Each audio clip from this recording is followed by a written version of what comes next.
Hello friends, I am Digvijay Singh from Digvijay IAS Academy, and now we have to talking about the new rules of National Green Tribunals. Hello दोस्तों, मैं Digvijay Singh Digvijay IAS academy से। आज हम पढ़ेंगे नए नियम national green tribunals के।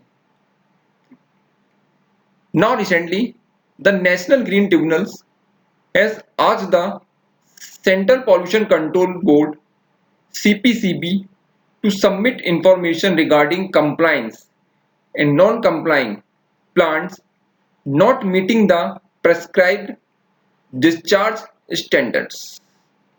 अभी हाल ही में एनजीटी ने सेंट्रल पॉल्यूशन कंट्रोल बोर्ड को आदेश किया है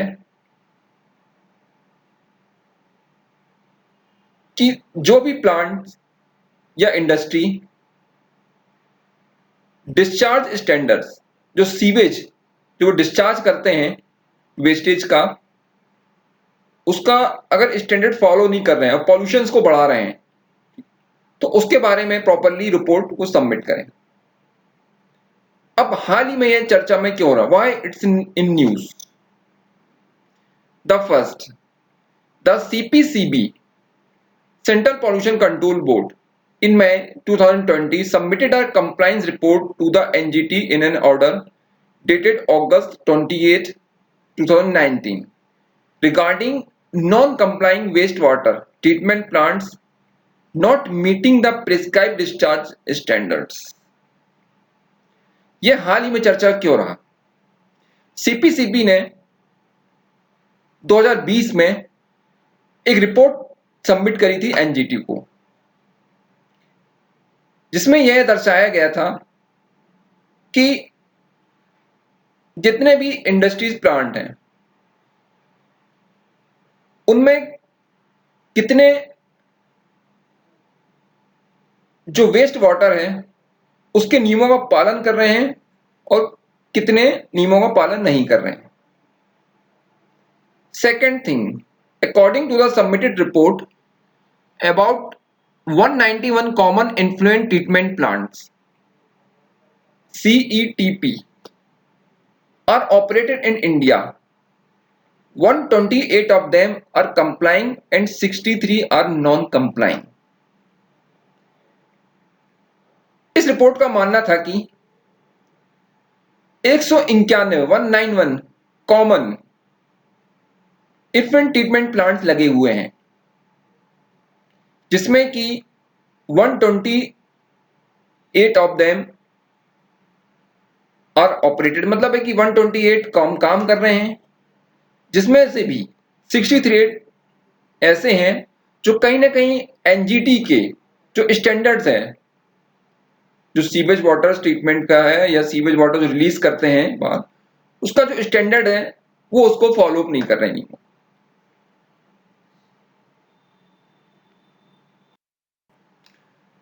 solution based formula,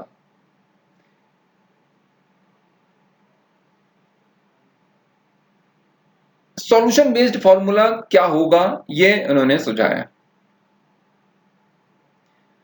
first solution उन्होंने बताया, the first solution is that environmental compensation regime for non compliant CETP.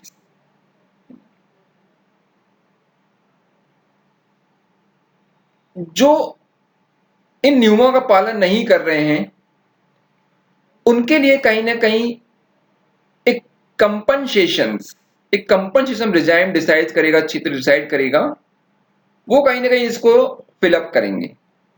Means कहीं ना कहीं वो एक प्रकार का कंपनसेशन पे करेंगे एनजीटी को for non complying their plants standards for the release of the waste water.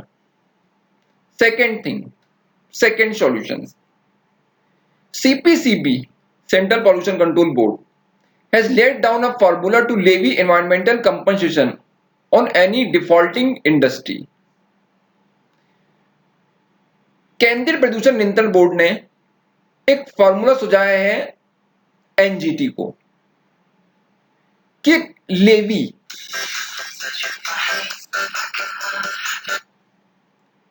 एक levy based compensation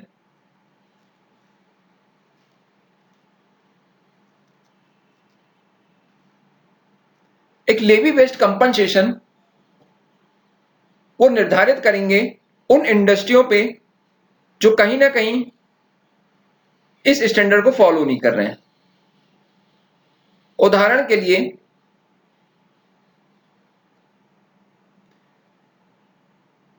environment compensation, EC is equal to PL into N into R into S into LF।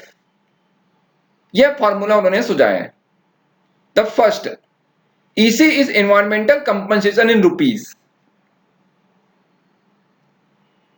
EC is environmental compensation rupees, मतलब ये होता है कि environmental compensation जो होगा रुपये में होगा। उनका ये मानना है कि रुपयों में होगा।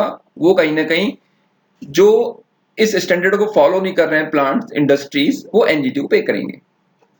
Second compensation formula PI is equal to pollution index. अब जो पॉल्यूशन वो रिलीज कर रहे हैं वेस्ट वाटर के थ्रू, उसके लिए एक निर्धारित पैमाना होगा, वो इंडेक्स में मापा जाएगा। ये एक सॉल्यूशन हो गया। The third solution N is number of days of non compliance.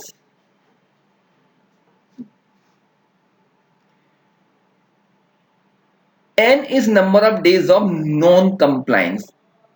इसका मतलब ये हुआ कि कितने दिनों तक आपने एनजीटी के जो निर्धारित मानदंड हैं या अनुदेश हैं उनको नहीं माना है, कितने दिनों तक, वो भी इस फॉर्मूले में डिसाइडेड किया जाएगा।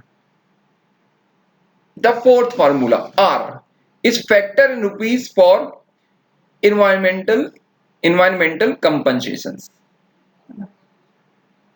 R का मतलब यह होगा एक फैक्टर, मतलब R क्या है, एक रुपीज में एक फैक्टर डिसाइडेड किया गया है जो कहीं ना कहीं एनवायरमेंटल के लिए डिसाइड किया जाए, एनवायरमेंटल कंपनसेशन के लिए डिसाइड किया जाएगा। The fifth formula S is factor for scale of operations. Is factor for scale of operations. इसका यह अर्थ हुआ कि जो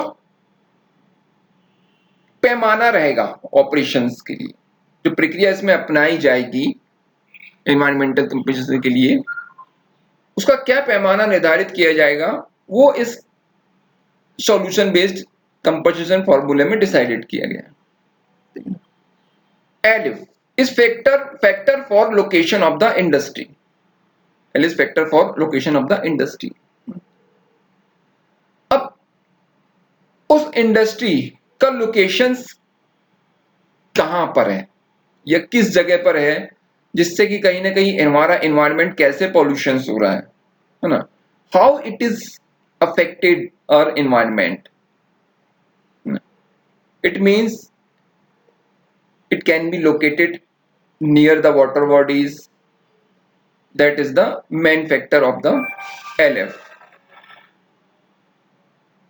Understood? That is the next point is the challenges। What challenges this type of formula can be faced? यह जो formula है किस प्रकार के चैलेंजेस और चुनौतियों को फेस करेगा। The first challenge is that environmental compensation can be levied by CPCB, Central Pollution Control Board, only when it has issued direction to the non-complying unit under the Environmental Protection Act 1986। इसका अर्थ यह हुआ कि केंद्रीय pollution control board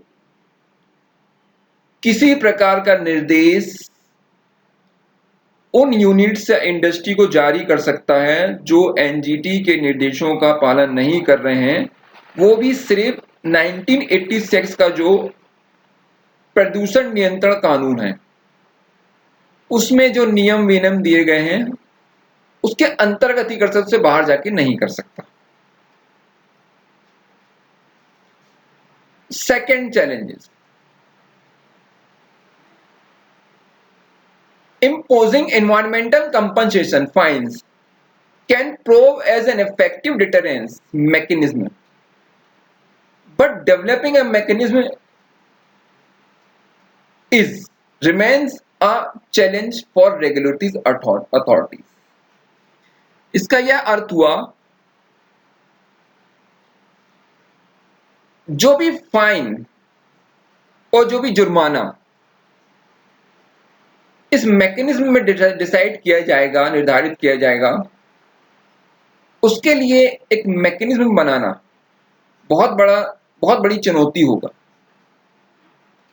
regulatory authorities के लिए, क्यों कहीं ना कहीं इसमें स्टेट्स के रूल्स भी आ जाएंगे एनवायरनमेंट के। तो यह संघी प्रश्न आ जाता है जो कहीं ना कहीं एक प्रकार का चैलेंजेस क्रिएट करेगा मैकेनिज्म को क्रिएट करने में। नेक्स्ट पॉइंट है व्हाट टू डू, क्या करें क्या ना करें। Strict governance is the need of the hour and such system can be fast take compliance. इसमें यह करने की आवश्यकता है कि हमें प्रशासनिक क्षमता बहुत स्ट्रिक्ट करनी पड़ेगी। समय की डिमांड है कि प्रशासनिक क्षमता को बहुत स्ट्रिक्ट किया जाए और यह जो सिस्टम है उसको फास्ट ट्रैक बहुत तेजी से आगे बढ़ाने के लिए कहीं ना कहीं हमें अनुदेशों का पालन करवाना पड़ेगा। यह सबसे बड़ी आवश्यकता भी है।